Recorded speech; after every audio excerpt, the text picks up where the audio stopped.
समझे की गति एक है, जिन समझा सब ठोर। देखिए, जब हम समझ लेते हैं, गति कहते हैं चाल को, एक हो जाती है। जिनने सत्य को समझा है, जिनने अपने आप को जाना है, उनका रास्ता, उनकी चाल एक हो गई। जैसे हमें भूख लगती है और आपे भी भूख लगे, तो भूख का अनुभव जैसा हमें होता है वैसा आपको भी होगा। जैसे पिता को भूख लगे वैसी भूख का अनुभव बेटे को भी होता है। गुरु को भूख लगे वैसी भूख चेले को भी लगती है। तो भूख कैसी लगती है? कोई पूछे भूख कैसी लगती है, तो आप सब जानते हैं कि भूख कैसी लगती है। बताओगे भूख कैसी लगती है? भूख लगती है ये हमको अनुभव में आता है या भूख लग गई। कोई कोई बोल नहीं पाता है और कोई बोल देता है कि भूख लग गई। तो इसमें हमें ये विचार करना चाहिए कि मुझे जब भूख लगती है तो तड़पण हो जाती है, तो मेरी बूढ़ी सास को भूख लगी होगा तो उनके अंदर कितनी तड़पण हो रही होगी। इसलिए मैं ना खा करके उससे पहले खिला दूं। तो जान लो कि अब हमें कभी भूख के लिए तड़पना नहीं पड़ेगा। जैसे मुझे प्यास लग रही, ऐसे कोई पानी मांग रहा हो तो समझ लो कि मुझे जैसी प्यास लग रही वैसी उन्हें भी प्यास लग रही होगी। और जब हम उन्हें पानी पिला देते हैं तो हमें पानी के लिए तड़पना नहीं पड़ता। बहुत सरल बातें हैं कबीर साहब के सिद्धांत, वो सरल बात।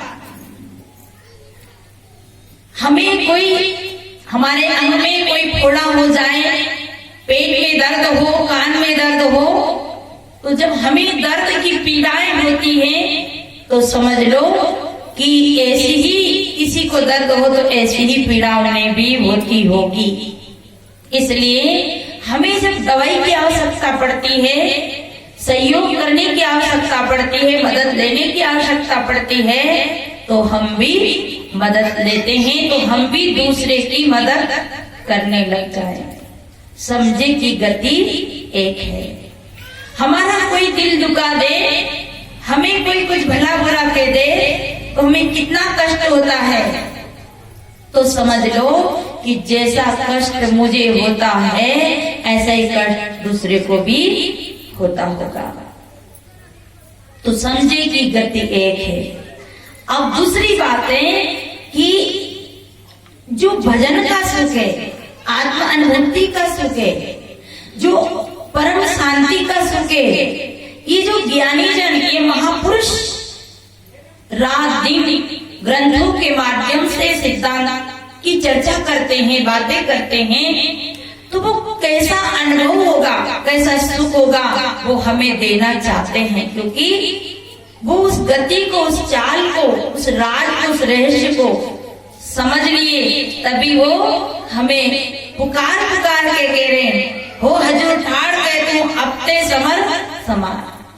अरे सदगुरु पुकार के कह रहे हैं, संत महात्मा चिल्ला चिल्ला के कह रहे हैं कि तुम्हें वो शांति मिल सकती है मानव, हमें वो आनंद, ओ परम संतोष, ओ परम शांति मिल सकती है। परंतु कैसे? कि किसी ने रसगुल्ला खाया हो। अब वो कहे कोई रसगुल्ला बहुत मीठा लगता है। अब जिसने नहीं खाया वो पूछे कैसा लगता है, कि बहुत ही मीठा लगता है। वो खाए तो जाने, अब नहीं खाए तो कैसे जाने? जिसने रसगुल्ला खाया वो कहे मीठा लगता है, अब कैसा मीठा लगता है? अब उसके कहने से वो मीठा कैसे समझ लेगा? वो भी खावे तब वो जाने कि ऐसा मीठा लगता है। साहिब कहते समझे की गति एक है, एक। अब लोग घी खाते हैं, अब घी का स्वाद कैसा लगा? खट्टा क्या मीठा, लोना क्या लोना, चटपटा, कैसा लगता है? पर ये सब जानते हैं कि घी पर जो घी का बकार नहीं कर सकते, उसे खाने वाला कहता है कि अच्छा लगता, इतना ही कह सकता, आगे नहीं। साहब कहते हैं समझे की गति एक, उस आत्म तत्व को, उस राम को, उस अपने स्वरूप को अगर हम जान लेंगे, समझ लेंगे, तो हमारी गति चाल एक हो जाएगी। जिसे महापुरुषों की चाल, उनकी गति, वो क्या कहना चाहते हैं, उसे जानने के बाद ही हम समझ पाते हैं। इसे शायद कहते हैं समझे की गति एक है। अब आप लोग मोटरसाइकिल चलाते हैं और जो नहीं चलाता वो थर थर कांपता है, कैसे चलाएगा, और चलाता वो कह रहे भैया चला तो सही, जरा सा मेहनत तो कर, सीख जाएगा, कोई दिक्कत नहीं, कोई परेशानी नहीं। पर वो नहीं चलाता, वो इतना डरता है कि वो कैसे चलाए, और जब चलाने लग गया तो वो जान गया कि बिल्कुल सरल है, बिल्कुल ज्यादा आपदा नहीं है, परेशानी नहीं है। ऐसे ही जब हम उस ज्ञान को, उस जीव तत्व को, उस चेतन तत्व को, उस राम तत्व को जान लेंगे तो हमारा एक जैसी चाल हो जाएगी। जैसे हम किसी महापुरुषों का फोटो देखते हैं, ध्यान की मुद्रा में बैठे हैं, तो ऐसा लगता है कैसी शांति में बैठे, पर कब जानेंगे जब वो जनाने वाला मिले तब। नहीं तो कहा जाना नहीं, पूजा नहीं, समझ किया नहीं कौन, अंधे को अंधा मिले तो राह बतावे। सदगुरु जैसे आंख वाला मिले, सदगुरु जैसा सूक्ष्मदर्शी मिले, सदगुरु जैसा बोधदाता मिले, तब उस गति को हम जाने। समझे की गति एक है, जिन समझा सब ढोर, जिन समझा, जो समझ लिया वो उसका एक ठोर हो जाता है। ठोर माने एक स्थिति हो जाती है, एक काम हो जाता है, उसकी सारी भटकन मिट जाती। ना उसे मंदिर की जरूरत रहती है, ना उसे पूजा की जरूरत रहती है, ना उसे व्रत की जरूरत रहती है। हम नहीं समझे हैं, अपने राम को नहीं जाने हैं, इसलिए हम व्रत करते हैं, पूजा करते हैं, हवन करते हैं, नंगे पैर चलते हैं, तीर्थ व्रतों में भटकते हैं। हमारी बहनें बहुत व्रत रहती हैं, व्रत रहती है ना, इनके लिए बहुत सारा व्रत, करवा चौथ का व्रत, हड़ताल तीज का व्रत, एकादशी का व्रत। पूछो कि आप व्रत क्यों रहती है, बोले पति की उम्र बढ़ जाए इसलिए व्रत रहते हैं। अरे पति की उम्र बढ़ जाए इसलिए व्रत रहते हैं, मेरा बेटा कभी ना मरे इसलिए व्रत रहते हैं, धन कभी खत्म ना हो इसलिए व्रत रहते हैं, मेरा शरीर सदा रहे इसलिए व्रत रहते हैं। और करवा चौथ का व्रत तो अधिकतर पति का ही होता है, पति का ही होता है। कितनी माताएं व्रत करती हूँ, चाहत करके बताओ। डरो मत, एक साथ को चाहत कर दो व्रत करने वाली माता, डरने की बात नहीं। डर डर के कर रहे, किधर ये पार के लोग देख लेंगे कि ये भी व्रत करते। अच्छा आप किसी की अर्धांगिनी हो ना, आप किसी की पत्नी हो, तो अर्धांगिनी का मतलब जैसे आप चाहती हो कि मेरा सुहाग अमर हो, तो ये इनसे पूछ ले कि आप भी व्रत रहते हो क्या, कि मेरी पत्नी कभी न मरे। आप लोग ने कोई कोई व्रत किया? क्यों आपके लिए धर्म ग्रंथ नहीं बने? आपके लिए आपकी क्या वेद में, पुराण में एक भी व्रत नहीं लिखा कि ये करवा चौथ का पति का, पत्नी का, तो एकम का, पत्नी का है क्या कोई ऐसा व्रत? क्यों? क्योंकि बहने उस जमाने में के तो पड़ा होता था ब्राह्मण का लड़का, तो के पड़ा होता था राजपूत का लड़का।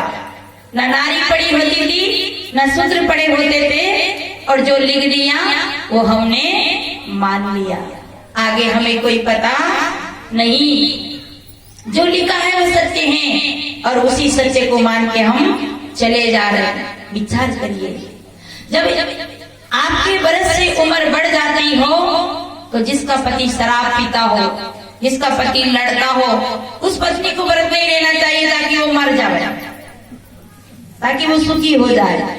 ऐसा नहीं होता है। प्रारब्ध बेले बने, पीछे बना शरीर। किसी के व्रत से किसी की उम्र घटने बढ़ने वाली नहीं। इसलिए व्रत किसको कहते हैं? संकल्प का नाम व्रत है। गाली नहीं दूंगी, झूठ नहीं बोलूंगी, चोरी नहीं करूंगा, बेईमानी नहीं करूंगा, प्रतिज्ञा का नाम व्रत है। किसी बुराई का त्याग का नाम व्रत है। किसी बुरे कर्म का त्याग का नाम व्रत है। और ये व्रत करना चाहिए। पर हम कौन से व्रत करते? एक तो व्रत थी, किसका थी? नाग पंचमी का व्रत थी। नाग पंचमी का व्रत थी। पति दोनों के, पत्नी और पति की कभी बनती नहीं थी, कभी बोलते ही नहीं थी, खटर पटर चलती रहती थी, लड़ाई झगड़े होते ही रहते थे। पत्नी कभी पति से बात नहीं करती थी। परंतु वो किसका व्रत थी? नाग पंचमी का। एक दिन और नाग पंचमी के दिन रात के 12 बजे पति के पैर की तरफ दूध का गिलास लेकर खड़ी। पति की आंखें खुली। पति ने देखा आज तो चंद्रमा उल्टा निकल गया, आज सामने से निकल गया चंद्रमा। क्या बात है, आज तो मेरी पत्नी पानी लेकर खड़ी। उसने कहा पानी नहीं, दूध लेके खड़ी। अरे कि दूध लेके खड़ी, तब तो सूर्य ही निकलना बदल गया। मैं तो समझ रहा था कि पानी लेके खड़ी। अरे कि मैं श्रद्धा भक्ति से लेके नहीं खड़ी, आज की नाग पंचमी मैं थी उपास व्रत, और आज इसलिए दूध लेके खड़ी कि दिन में तो मेरी नाग देवता को पूजा करने की समय नहीं मिला। दिन में तो मेरे को पूजा करने का समय नहीं मिला। तो मैंने सोचा टाइम ज्यादा हो गया, सब माताएं तो दिन में नाग देवता को दूध चढ़ा के आ गई, और मैंने सोचा मैं कहाँ जाऊं? अरे मुझे जाने की जरूरत नहीं, मेरे घर ही तो कालो नाग है, इन्हें तो दूध पिला दूंगी। क्योंकि उसने अपने पति को ही नाग के समान समझ लिया। ऐसे व्रत हम करते हैं। बुराई का त्याग व्रत है। मैंने सदगुरु कहते समझे की गति एक है, जिन समझा सब ठोर। जिन समझा, जो समझ गया, जो जान गया, उसकी भटकन मिट गई। अब ठोर क्या है? देखिए, जब तक हम नहीं समझेंगे तब तक ठोर नहीं मिलेगा। क्योंकि हमें तो लिखी हुई बातें सुनी हैं और उन लिखी हुई बातों पे विश्वास कर लिया। आइए थोड़ी लिखी हुई बातों पे चलते हैं। लिखी हुई बातों में बहुत बड़ा भ्रम है। सदगुरु कबीर को कहना पड़ा, तू कहता है कागज की देखी और मैं कहता हूँ आंकन की देखी। कभी कभी कागज की देखी, कभी कभी कागज की लेकी झूठ हो जाती है, कभी कभी आंखों से देखी भी झूठ हो जाती है। पर विवेक से तोली, अनुभव से तोली कभी झूठ नहीं होती है। इसलिए बहने विवेक से देखना, विवेक से समझना। और जब तक हम नहीं समझेंगे तब तक हमारी भटकन मिटेगी नहीं। तो समझे की गति एक है, जिन समझा सब ठोर। अब 4 ठोर है। आइए 4 ठोर क्या क्या है? जिंदगी के ठहराव के लिए, जिंदगी को रुकावट के लिए, जिंदगी का ठाम 4 है। ये मानव जीवन हमें प्राप्त हुआ तो मैं इस मानव जीवन की गाड़ी को मंजिल पे ले जाने के लिए, अपने सही मुकाम पे ले जाने के लिए 4 ठोर की जरूरत पड़ती है। पहला है व्यवहार, दूसरा है प्रमाण, तीसरा है सिद्धांत, चौथा है अध्यात्म। जब हमारा व्यवहार सुंदर होता है तो परमार्थ बनता है, और परमार्थ को अगर सही समझना है तो पहले व्यवहार को शुद्ध करना पड़ेगा। आज घर में हमारा बिगड़ा क्या? बिगड़ा तो व्यवहार बिगड़ा है। व्यवहार बिगड़ने के कारण सारा बना बनाया काम बिगड़ जाता है। जब व्यवहार में बदलाव आता है, व्यवहार में छल और कपट आता है, व्यवहार में राग द्वेष आता है, तो एक घर के 4 टुकड़े हो जाते हैं, एक खेत के 4 खेत बन जाते हैं। भाई भाई से नहीं बोलता है, दयाल जटानी आपस में बात नहीं करती है। क्यों? क्योंकि व्यवहार अच्छा नहीं है। इसलिए व्यवहार की सुंदर शुद्ध कला है प्रमाण, प्रमाण की शुद्ध कला है व्यवहार। इसलिए हमें व्यवहार सुंदर करना रखना चाहिए, मिल बांट के खाना चाहिए। जैसा हम हैं वैसे दूसरे को समझना चाहिए, और जो ऐसा समझता है उसका जीवन कभी भटकता नहीं। मुझे एक कहानी याद आ गई। आपने कई बार सुनी होगी, फिर भी मुझे समय से ध्यान आ गई। कहते हैं एक भाई बाजार जाता है, बाजार से गन्ना खरीद के लाता है, और गन्ना जब लाता है तो गन्ना लेकर आ रहा है कौन? बड़ा भाई। यहाँ कोई बड़ा भाई हो तो बुरा भी मत मानना। बड़ा भाई गन्ना खरीद के लाता है कोई बात को समझाने के लिए। कबीर साहब जब पेड़ और झाड़ों का उदाहरण लेते हैं तो कहाँ सिद्धांत को समझाने के लिए कोई ना कोई कथा और कहानी का उदाहरण लेना ही पड़ता है। ये उदाहरण, ये दोहा, ये चौपाई, ये साखी केवल सार बात को समझने के लिए, समझाने के लिए ही लेना पड़ता है। और जब समझ लेते हैं तो फिर एक छोर हो जाते हैं, फिर कहीं और समझने की जरूरत नहीं रहती है। गन्ना ला रहा था, बट छोटा भाई छत पे घूम रहा था। उधर से जब गन्ना लेके बड़े पिताजी आ रहे हैं, दोनों भाई के बच्चे दौड़ के गए। बड़े पापा गन्ना लाए हैं, बड़े पिताजी गन्ना लाए हैं, और गन्ना देखकर दोनों बच्चे दौड़े। देखिए हमारा व्यवहार कहाँ बिगड़ता है। जब गन्ना के लिए दोनों बच्चे दौड़े तो बड़े पिताजी ने गन्ना तोड़ा, और गन्ना तोड़ा तो सहयोग की बात की, नीचे का भाग गन्ना का मीठा रहता है, ऊपर का भाग गन्ना का फीका रहता है। जब गन्ना तोड़ा तो जिधर मीठा भाग था उधर छोटे का बच्चा आ गया, और जिधर फीका भाग था उधर बड़े का बच्चा आ गया, माने स्वयं का बच्चा आ गया। तो गन्ने को तोड़ते समय देखा कि ये फीका भाग मेरे बच्चे को जाएगा, तो उस बड़े पिताजी ने क्या किया? हाथ को बदल लिया, जो मीठा भाग अपने बेटे को दे दिया और फीका भाग छोटे बच्चे को, छोटे के बेटे को दे दिया। ये प्रतिक्रिया ऊपर से छोटा भैया देख रहा था, उसके तो आग लग गई। कहा कि देखो, जिस भाई के साथ में रहते रहते इतना दिन हो गया, सारी जमीन जायदाद मकान दुकान सभी भैया के हाथ है, और आज भैया ने ये किया। एक छोटे से गन्ने में इतना कपट, इतना छल, और जब मैं नहीं देखता होगा तब क्या नहीं करता होगा। अब तो साथ में नहीं रहना है, अब तो बिल्कुल अलग हो जाना है। उनका मन भी दूषित हो गया। जब सामने वाले के मन में नकारात्मक विचार आते हैं तो दूसरे के मन में तो ऑटोमेटिक नकारात्मक विचार आ ही जाते हैं। जब हम दूसरे के प्रति बुराई सोचेंगे तो वो हमारे प्रति जरूर बुराई सोचेगा। ये कुदरती सिस्टम है, ये सिद्धांत है। अब तो उतरा नीचे और कहा कि अलग हो जाओ। बहने बहुत छोटी बात है, ये कोई विशेष बात नहीं है, कोई रामायण गीता की बात नहीं है। अब तो बहुत घर में झगड़ा होने की संभावना हुई। घर बटा, मकान बटा, 5 जने आए, दुकान बटी, सब कुछ बट गए। सब बटते बटते अब बचे एक गुरुजी। दोनों भाई का एक ही गुरु था, गुरुजी को भी बांट लो। सबने कहा गुरुजी को क्या बांटना? बोले नहीं, सब कुछ बटा तो गुरुजी भी बटना चाहिए। अब गुरुजी को भी बांट लिया। कहे कि गुरुजी तुम्हारे घर आएगा तो तुम दाएं पैर धो लेना, और तुम्हारे घर आए तो तुम बाएं पैर धो लेना। अब बात ये थी कि इतनी तन गई कि कोई एक दूसरे को देखना नहीं चाहते थे। विचार करिए, इतने में क्या होता है। बेचारे गुरुजी को पता नहीं था, गुरुजी भोले भाले। पहले छोटे चेले के यहाँ गुरुजी आ धमके। गुरुजी के छोटे चेले को ज्यादा आग लग रही थी, क्योंकि जिसके साथ छल होता है, जिसके साथ धोखाधड़ी होती है, उसके दिल में ज्यादा दर्द होता है। छोटे चेले ने क्या काम किया? गुरुजी के चरण धोए। एक चरण जो गुरुजी का उसके भाग में था, उस चरण को धोया, और जब गुरुजी ने दूसरा चरण आगे बढ़ाया तो चेला गर्म हो गया। जिस हाथ में लोटा था उसी लोटे की जोर से चेले ने गुरुजी के पैर में मार दिया। गुरुजी ने पूछा कि मेरे पैर में क्यों मारा? कि ये धोऊंगा, ये चरण, ये तो मेरे दुश्मन का चरण है, इसे क्यों धोऊं मैं? और ये मेरे सामने नहीं होना चाहिए।